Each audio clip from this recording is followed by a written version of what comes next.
This is a poem of the political imagination.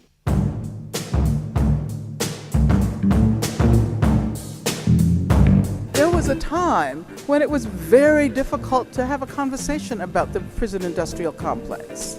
It was very difficult to have a conversation about abolition. And now at least we can come together.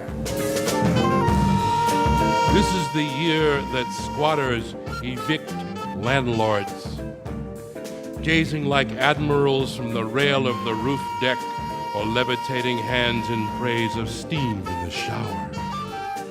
This is the year that shawled refugees deport judges who stare at the floor and their swollen feet as files a stamp with their destination. This is the year that police revolvers stove hot blister the fingers of raging cops and nightsticks splinter in their palms.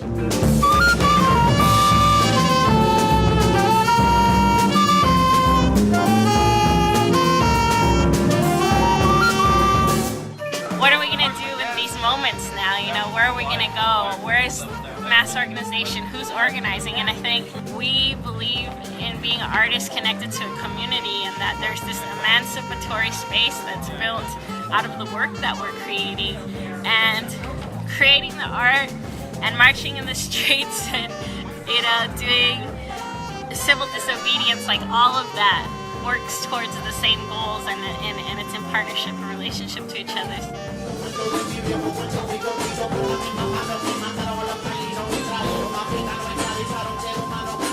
We have to really attack this system from how they're trying to push it over on us from the very grassroots up.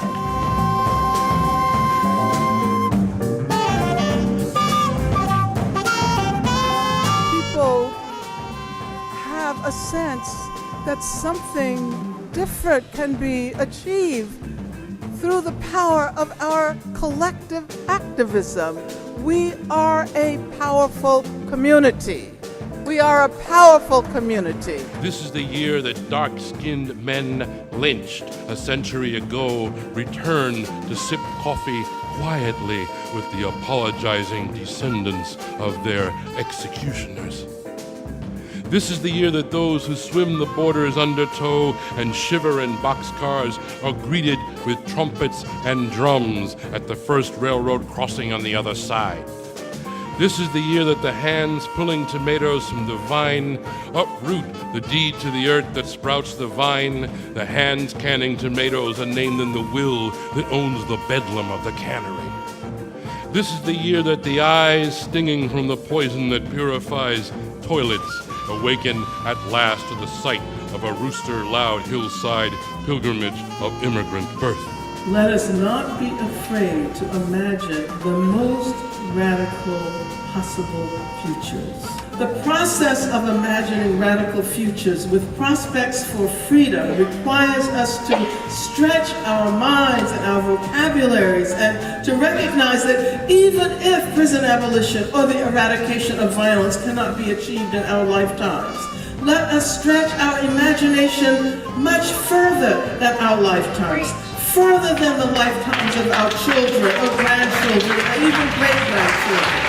If the abolition of slave manacles began as a vision of hands without manacles, then this is the year. If the shutdown of extermination camps began as imagination of a land without barbed wire or the crematorium, then this is the year. If every rebellion begins with the idea that conquerors on horseback are not many-legged gods, that they too drown if plunged in the river, then this is the year. So may every humiliated mouth, teeth like desecrated headstones, fill with the angels of bread.